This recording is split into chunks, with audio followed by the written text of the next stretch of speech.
police na phage ju upai le ara unleashes a strike. Completely wrong for it. I don't know where.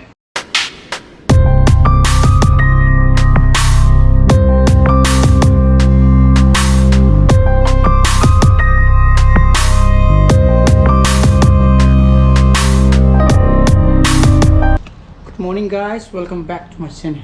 Nanu ngai bini khali. Ko to lomba chirap sari ko. Siri sano pai suti thai mo ge private school me am ge karino ma hai.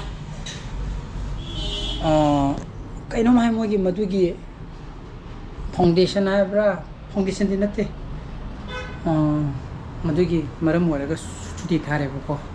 Done sano pai school satre mina in hak se laga. Ben na tanong sana rure ko. Adina zik sa nung tapol wala ko tundong ba jirap sari ko. Sigam na. Sigam na ko.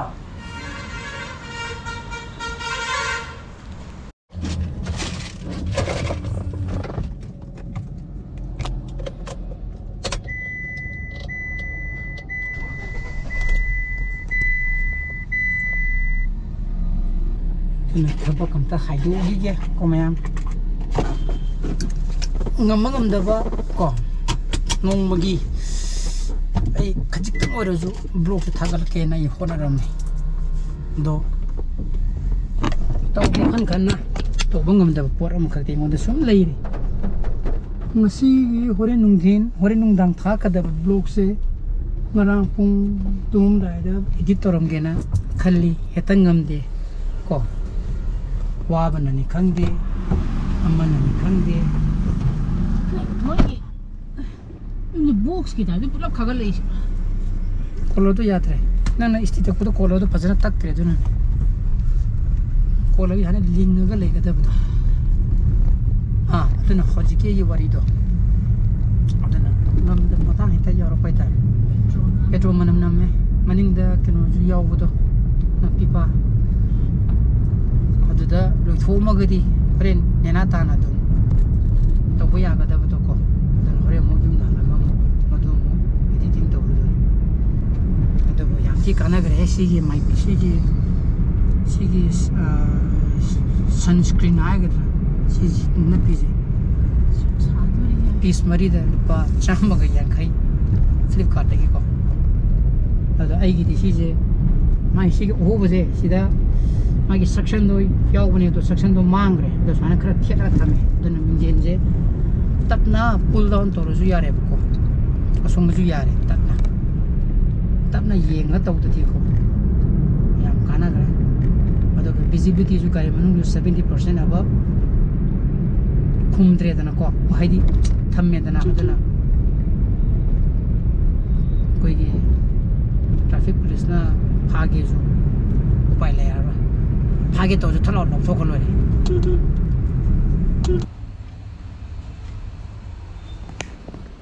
निमिदांग योक्संग्रे पुंग तेरे तातोरे बको हजिंग ने उली दो करी की नुहारे कदी हजिंग सी semifinal ड्यूरेन cup की लेतना Norris Shillong लाजोंगा Norris United का को दुना आईएसएल टीम ददी आइए फेवरेट हारे कदी नॉरिस यूनाइटेड हेक हौबुदिगी आईएलसी दे फजरा दुम येंगा दुम लाए अदो नॉरिस दुम कहानी को सपोर्ट नॉरिस यूनाइटेड दुम सपोर्ट तौरगदी दुम लाए बको अना मतम दे आईएसएल जे अदुम येनिंग बपोए बको अदुबु नॉरिस यूनाइटेड से अदुम मीगी पॉइंट लवम ददा अदुम ओरगा दुम लापदो अदुबु ममांगी चाही अम्मा ममांगी सीजन देगिरा अदगिदी मोगी हजुजिक ओरियव कोचे सी ओरपदगिदी याम thin improvement ओरियबको येमो नुंगाइरे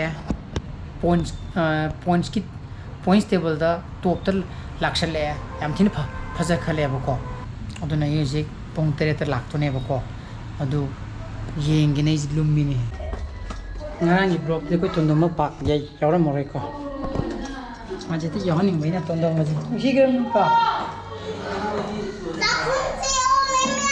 Atun saksa thogi pung tere ta tasale agi saksa jan yani sa Nangi yen to pulo yare.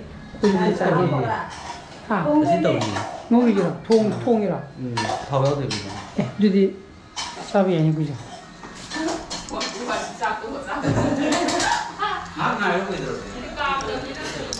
Khao ke terus horen khao yare.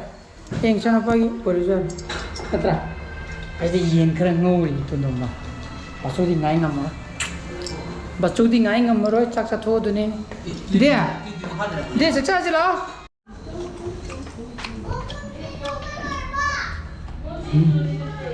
Yang kau nak kalang beri kau. Cak sabah huru re. Ai yen di pun saragen hai dana. Yen je saninga aba. Aduna. Ai bung song keteng tu. Aduna ai friend pun yen tu lu. Wala saragen. Thamba sangi ni ko. Aduna video ju upload to ba. Loira ni. Plus pung tere tarak tu re. Ai bung yang ni ba ko. Adoga yen lu kan tu ni sarage. Ni mari hole ni he. Ko jero. Aduna watching and notice my dad. Amazon silong la jo. Aduna Meghalaya da ni moi ni sane je he. Sile re ko moi je. Thao yong de bi de to bo la ma le. Aduna sa tho ge bon jo si da kan na. Sanari. Yang age ko aduna me. Sun green he. Yam thajadana hema. Kamai te yo du ji. Yingi wa ibu yam thajadi ba ko. Hadi sang hadi lapsu lape to kawri ba kik tu ju. Sun gi oni da. Go gi gedi inje ba. You know, the momentum gone, the momentum had changed. Losing possession to Imphal. Why he was a promising attacking player on what's his perceived weaker foot. Unleashes a strike. Completely wrong for it. I don't know where Suel was going. Caught it late. And that's why I was wondering how that ball entered the middle of the goal. Redeem flag not going to celebrate against his. Yes! Go, one down. Go. One down. Jump pare.